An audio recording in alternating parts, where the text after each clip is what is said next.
Assalamualaikum warahmatullahi wabarakatuh. Perkenalkan, saya Sudiman Sihotang, dosen tetap Fakultas Hukum Universitas Juanda, pengampu mata kuliah Hukum Properti. Pada kesempatan ini insyaallah saya akan menjelaskan dan mendeskripsikan mata kuliah ini dalam unjuk kerja Tridharma Perguruan Tinggi.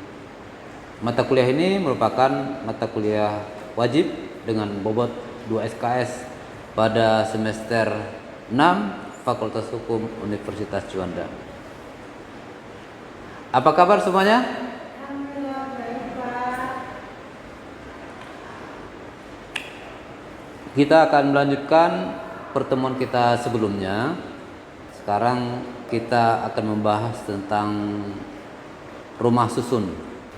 Jadi sebelum kita melanjutkan perbincangan mengenai satuan rumah susun, saya akan menjelaskan tentang rumah susun tersebut, dasar hukumnya. Nah, untuk lebih jelas kita coba lihat rumah susun itu. Nah, rumah susun itu adalah rumah bertingkat yang dibangun di atas sebidang tanah. Katakanlah ini terdiri dari 40 tingkat. Satuan rumah susun itu adalah satuan yang ada dalam rumah susun. Ini rumah susun. Di rumah susun ini terdapat satuan rumah susun yang merupakan unit terpisah antara satu unit dengan yang lainnya. Jadi misalnya ini adalah satu unit. Inilah yang disebut dengan unit terpisah. Terpisah ini dengan yang ini. Jadi kepemilikan antara ini dengan ini terpisah. Jadi terdapat satuan rumah susun, satuan rumah susun, satuan rumah susun.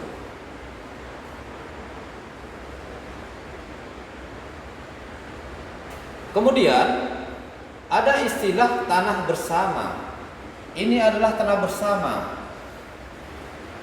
Tanah bersama itu adalah tanah tempat dibangunnya atau berdirinya rumah susun. Kemudian ada bagian bersama. Bagian bersama itu adalah bagian-bagian dari rumah susun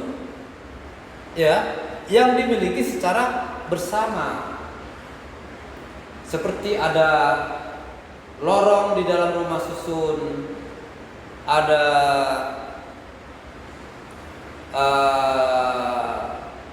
lobi,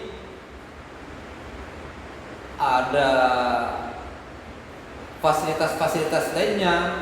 Itu merupakan bagian bersama, artinya itu dimiliki secara bersama-sama.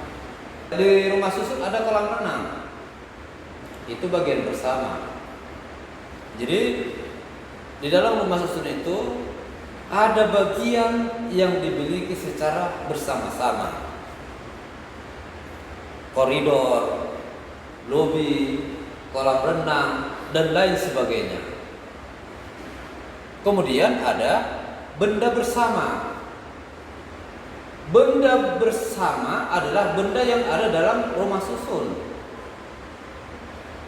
Seperti lift, itu dimiliki secara bersama-sama.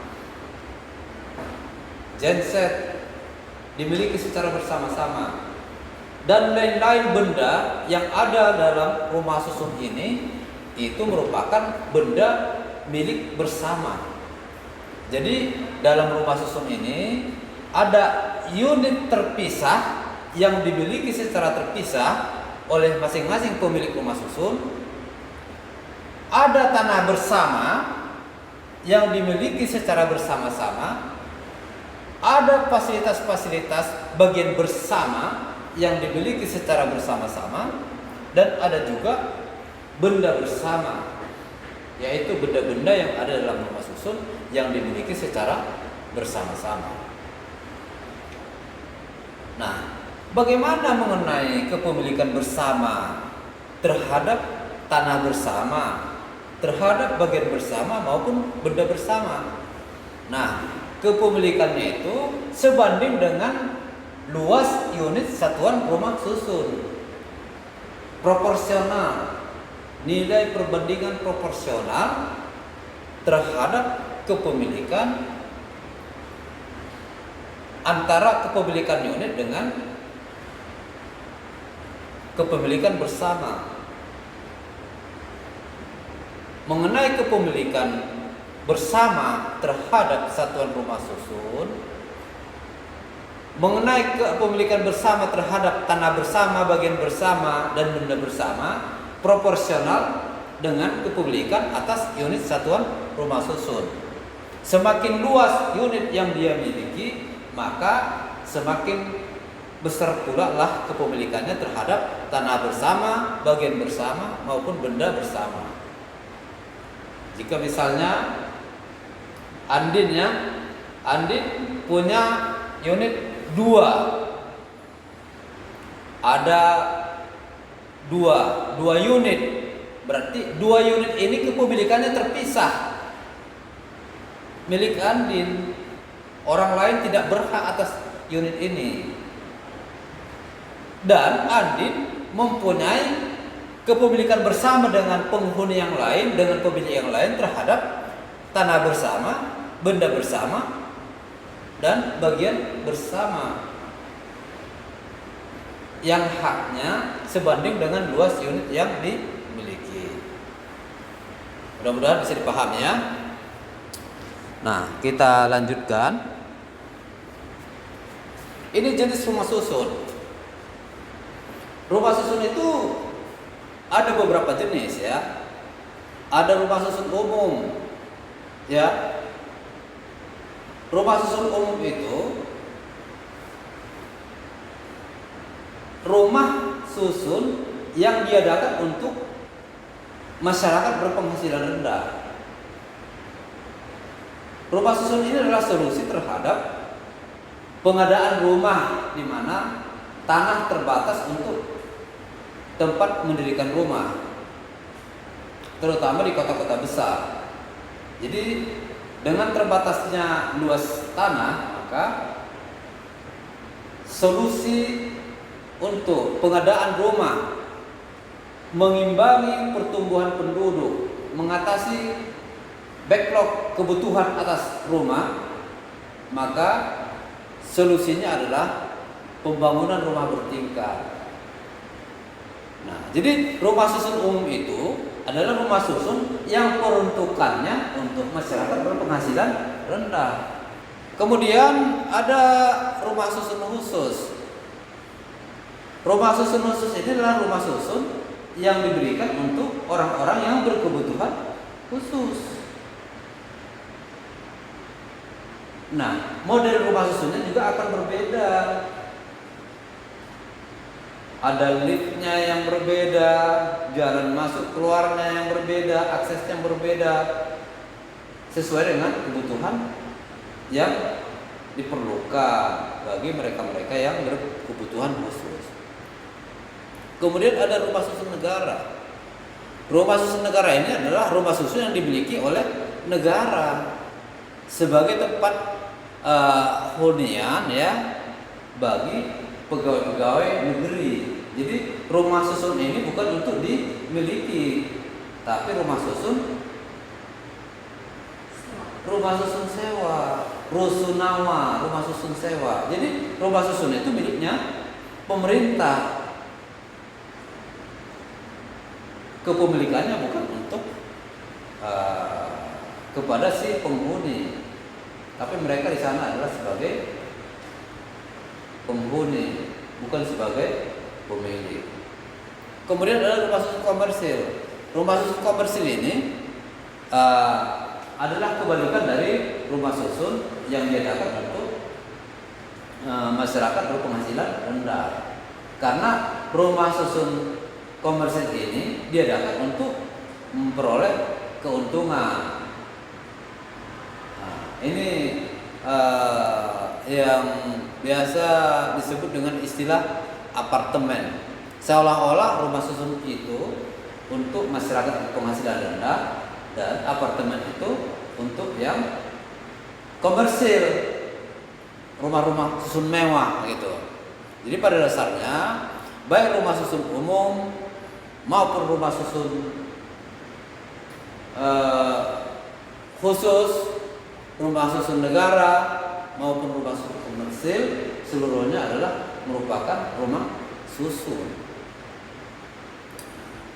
Jadi itu penjelasan mengenai jenis-jenis daripada rumah susun. Kita lanjut kepada penjelasan berikutnya. Ini adalah penyelenggaraan rumah susun. Ya, asas-asasnya. Jadi asas penyelenggaraan rumah susun ini adalah untuk kesejahteraan. Tadi yang saya sebutkan bahwasanya rumah itu kebutuhan penting bagi setiap orang. Setiap orang butuh rumah. Rumah adalah tempat pembinaan keluarga. Nah, ada asas keadilan dan pemerataan. Jadi semua orang butuh rumah. Dengan terbatasnya rumah, ini solusinya adalah rumah susun. Pembangunannya dilakukan ke atas. Meskipun tanah terbatas, rumah susun bisa banyak diadakan. Kemudian ada asas kenasionalan, ya. Ada asas keterjangkauan. Jadi rumah susun itu diadakan untuk memberikan kemudahan sehingga diterjangkau untuk dibeli, terjangkau harganya, ya, terjangkau. Kemudian keefisienan kemanfaatan, ya. Pembangunan rumah susun itu, pembangunan rumah susun perlu memperhatikan keefisienan kemanfaatan. Jadi rumah susun nggak mungkin juga dibangun di daerah yang sepi, di hutan atau di siapa penghuninya, nggak efisien, nggak ada rumah sakitnya, nggak ada dokternya, nggak ada fasilitas lainnya. Jadi rumah susun itu harus didukung sama fasilitas-fasilitas lainnya, ya, sehingga rumah susun tersebut memberikan kemanfaatan, ya, karena dia terpadu. Di sana ada tentang kesehatan, di sana ada kenyamanan, kemudahan, di sana ada keamanan, ketertiban, begitu. Jadi rumah susun tersebut harus memperhatikan asas-asas rumah susun yang tujuannya adalah untuk kepentingan bersama-sama, untuk kepentingan bersama para pemilik satuan rumah susun yang ada di sini tadi. Jadi mereka harus terjamin nasibnya, harus terjamin keselamatannya melalui pembangunan rumah susun. Jadi rumah susun itu didirikan tidak asal jadi, tapi untuk memperhatikan kebutuhan dari masyarakat calon pemilik dari rumah susun.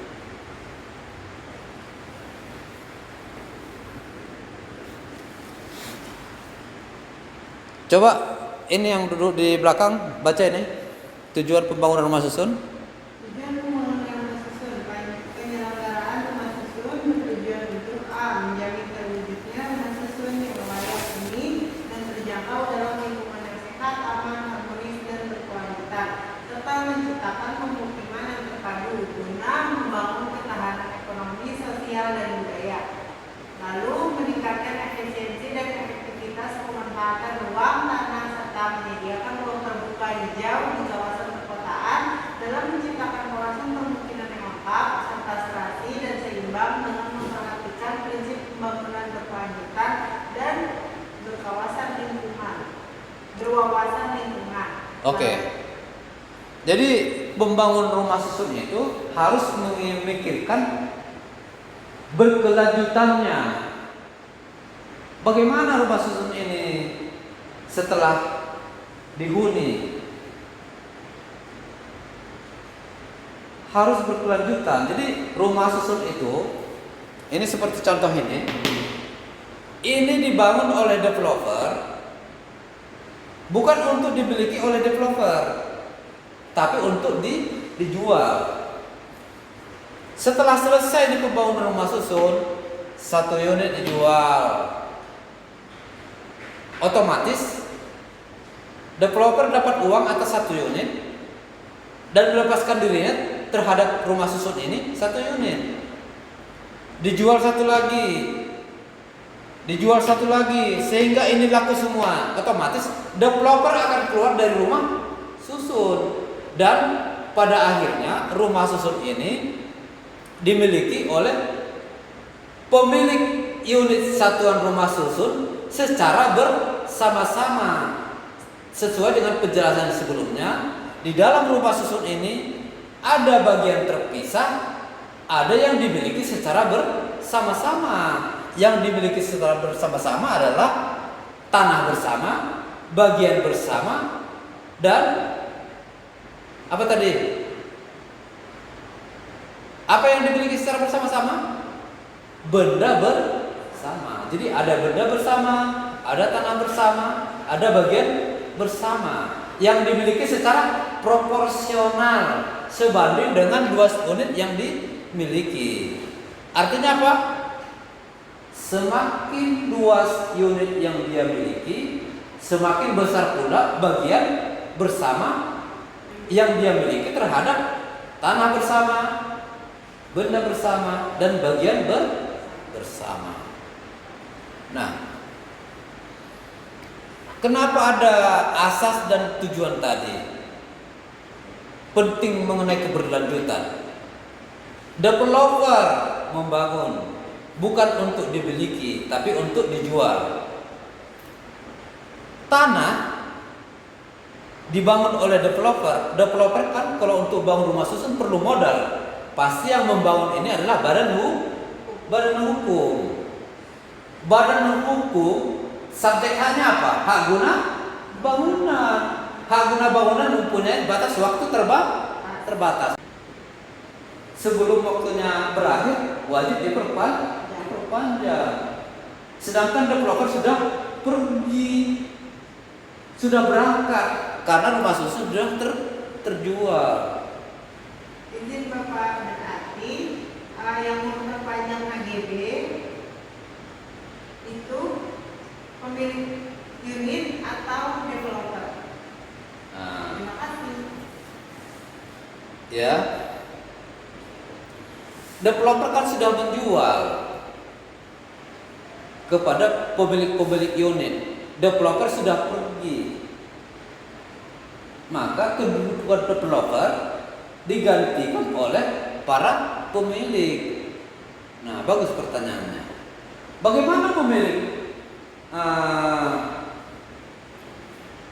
menggantikan developer? Sedangkan mereka berawal dari tidak saling kenal. Mereka juga berasal dari latar belakang yang berbeda-beda. Mungkin juga suku kampung halamannya juga berbeda. Mereka bersatu di sini. Kan begitu. Nah, itulah dalam asas pembangunan rumah susun, ya. Sesuai dengan tujuan pembangunan rumah susun, ada poin tentang keberlanjutan. Nah, yang melanjutkan pengelolaan, yang melanjutkan pemeliharaan, pengurusan daripada rumah susun ini adalah para pemilik satuan rumah susun yang mereka bersatu dalam perhimpunan pemilik dan penghuni satuan rumah susun. Nah, dalam undang-undang rumah susun diberikan amanah kepada developer untuk memfasilitasi pendirian perhimpunan pemilik dan penghuni rumah susun, dan diamanahkan juga oleh undang-undang kepada developer supaya semua dokumen terkait rumah susun ini, mulai dari perizinannya, gambarnya, IMB-nya segala macam seluruhnya diserahkan kepada perhimpunan pemilik satuan rumah susun, sehingga mereka tahu tentang jaringan-jaringan yang ada di situ, instalasi listrik dan sebagainya. Jadi rumah susun ini akan diurus oleh perhimpunan pemilik unit satuan rumah susun, menggantikan kedudukan developer. Dalam pendirian perhimpunan penghuni selalu ada masalah ya. Pernah nggak dengar masalah di rumah susun terkait perhimpunan penghuni? Banyak masalahnya. Masalahnya kenapa? Karena untuk pengelolaan rumah susun ini uangnya banyak. Kalau dia 10 tower, dalam satu tower ada 40 unit. Ada 40 tingkat. Di setiap tingkat ada 10 unit. Berarti kan 400 unit satu tower. Kan begitu. Nah, kalau banyak rumah, berapa tower? Berapa parkir? Kan gitu kan? Berapa service charge? Dan lain sebagainya. Itu semua uang masuk.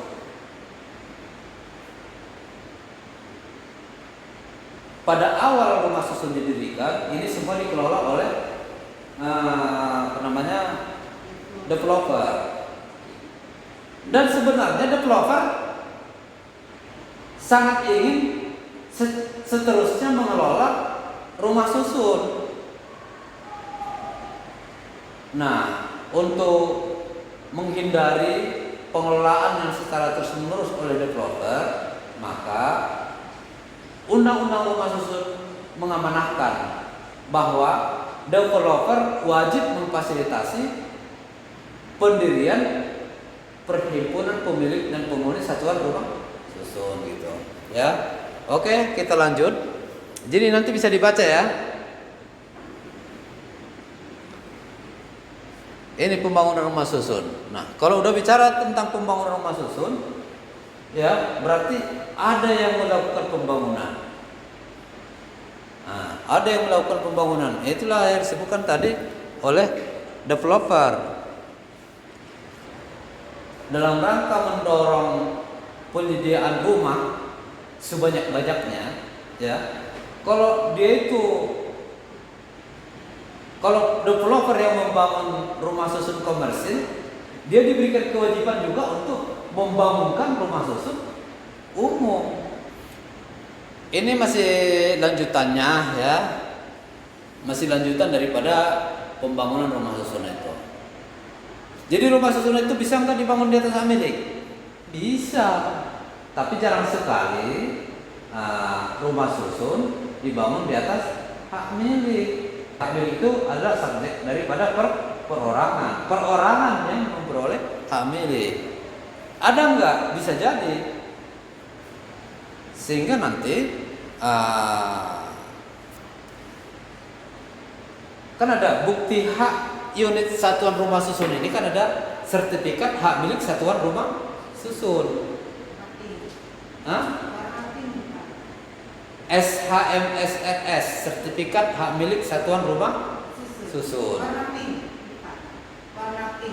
Warnanya warna pink. Pernah lihat? Pernah tahu. Jadi pada dasarnya sertifikat itu kan warnanya hijau itu ya. Nah, kalau dia sertifikat satuan rumah susun warnanya pink. Nah, di sana dijelaskan hak SHM Sarusun berdiri di atas hak guna bangunan. Nah, inilah dia tuh. Jadi ada SHM Sarusun berdiri di atas hak pengelolaan. SHM Sarusun berdiri di atas hak milik. SHM Sarusun berdiri di atas hak guna bangunan. Ya, sekarang kita lanjut sebentar lagi. Ini masih tentang pembangunan rumah susun ya. Ya, poin penting tentang pembangunan rumah susun. Coba kau baca.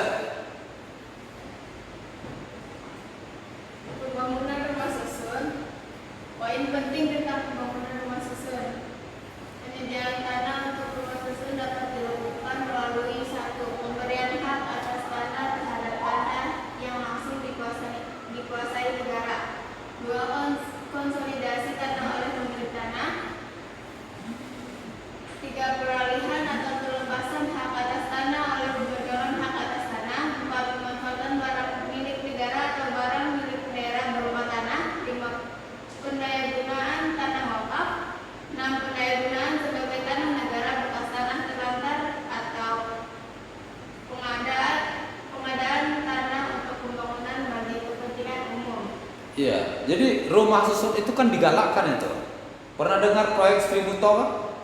Dari mana tanahnya? Ya dari model-model seperti ini. Rumah susun bisa dibangun di atas tanah wakaf. Gimana caranya?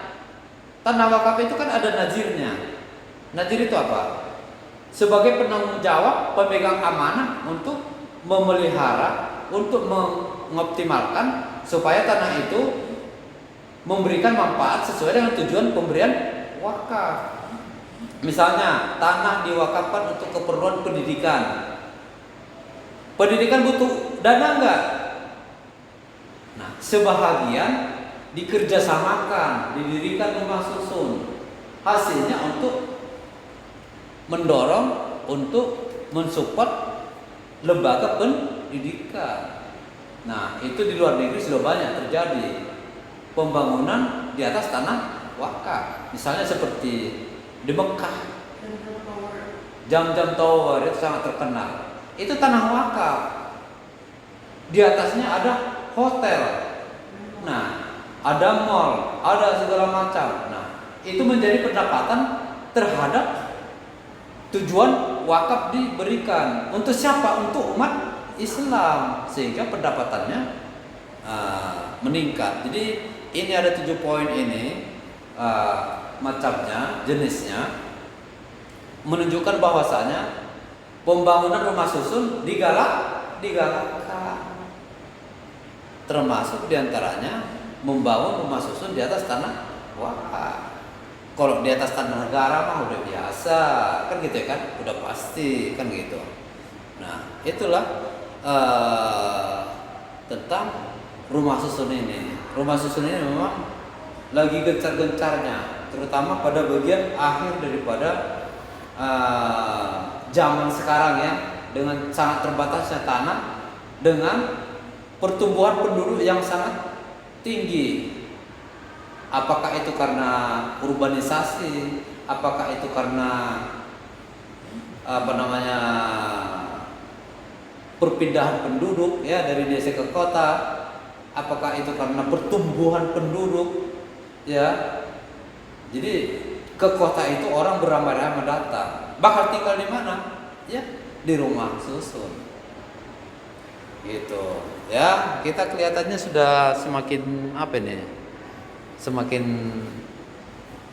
pada penutup ya. Jadi pada bagian akhir daripada pertemuan ini ingin saya sampaikan bahwasanya pembangunan rumah susun ini harus mendapat perhatian lebih dari pemerintah supaya terdapat keberlanjutan daripada pengelolaan rumah susun. Untuk siapa? Untuk keamanan, untuk kenyamanan daripada pemilik satuan rumah susun. Sebelum kita sudahi, ya materinya sudah selesai.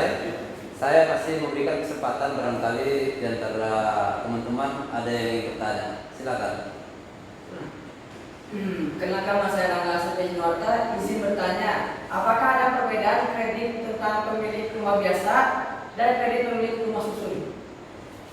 Jadi pertanyaannya tentang kredit pemilikan rumah biasa dengan kepemilikan rumah susun. Nah, kalau dalam istilah perbankan itu kredit untuk rumah susun itu dikenal dengan istilah kredit pemilikan apartemen, KPA, kredit pemilikan apartemen.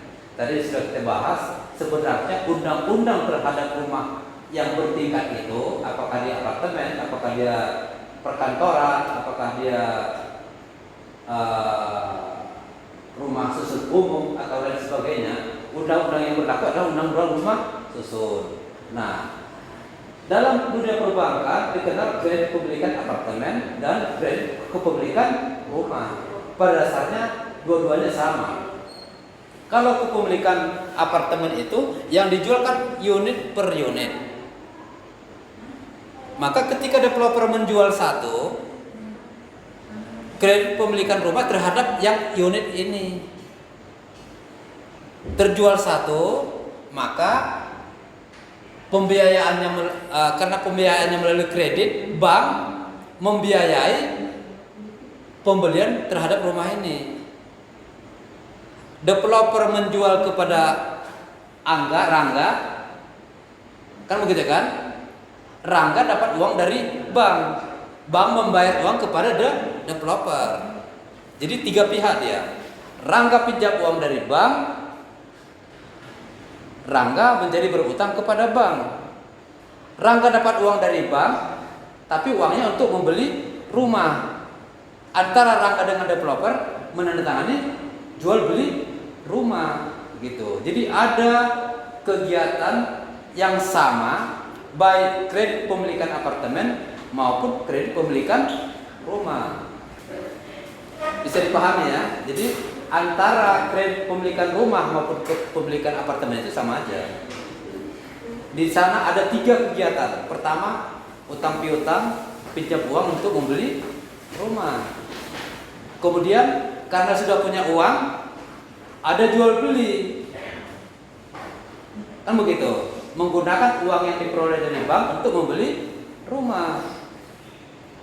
Karena untuk membeli rumah, karena untuk berutang perlu jaminan, yang dijaminkan adalah rumah yang baru dibeli. Nah, baik di rumah biasa maupun rumah susun sama aja, tidak ada beda. Oke? Cukup jelas? Ada lagi? Ya, silakan. Tadi telah dijelaskan bagaimana perbedaan perkreditan. Yang akan saya tanyakan itu tidak menyatakan hal itu, tapi yang akan saya tanyakan adalah apa perbedaan sertifikat rumah susun dengan sertifikat rumah biasa? Nah, kalau untuk sertifikat rumah biasa mungkin udah biasa ya, udah tahu lah ya. Dari sisi warna, kalau rumah biasa itu warnanya warna hijau, kalau rumah susun itu warnanya warna pink. Nah, mengenai mengenai isinya, tentu karena rumah susun ini berdiri di atas hak guna bangunan, dalam rumah susun itu penjelasannya lebih banyak. Antara lain, rumah susun itu nanti disebutkan dia berdiri di atas hak guna bangunan nomor berapa. Karena haknya berlapis. Bisa dia di atas hak guna bangunan, bisa di atas hak pengelolaan, bisa dia berlapis. Jadi hak guna bangunan, hak pengelolaan. Nah, sedangkan kalau hak biasa itu isinya menjelaskan satu aja. Tentu kalau dia rumah susun isinya lebih banyak penjelasannya. Ada menjelaskan tentang kepemilikan terpisahnya, ya. Ada yang menjelaskan tentang tanah bersamanya. Ini kan rumah susun berdiri di atas satu bidang tanah. Nah, ini pemilik ini secara bersama-sama memiliki ini. Di rumah susun ada benda bersama. Benda bersama itu misalnya ada genset, ada lift, segala macam, itu dimiliki secara bersama-sama. Kemudian di sana ada bagian bersama seperti koridor. Koridor ini kalau dalam rumah susun dimiliki secara bersama-sama. Itu. Jadi untuk yang pertanyaan kedua, isinya lebih banyak lah. Apa? Menjelaskan tentang bagian bersama, tanah bersama, dan benda bersama, serta bagian terpisah. Bagian terpisahnya dijelaskan dalam rumah susun. Gitu. Ya, udah capek ini ya? Apa belum capek? Ya, kita ulangi. Jadi sebelum mengakhiri pada kuliah hukum properti ini kita mengucapkan syukur alhamdulillah kepada Allah Subhanahu wa taala. Mudah-mudahan semuanya kapan Was? Akhir bulan ini. Awal Juli. Jangan lupa tugas-tugas yang diberikan dikerjakan ya. Ada yang dikerjakan secara sendiri-sendiri, ada juga yang kelompok. Betul? Oke. Pertanyaan sudah cukup ya? Baik. Kalau ada pertanyaan bisa disampaikan ke kemana? Ke grup ya? Untuk diskusikan. Terima kasih. Kita sudahi. Wallahul haq wa sabil. Assalamualaikum warahmatullahi wabarakatuh.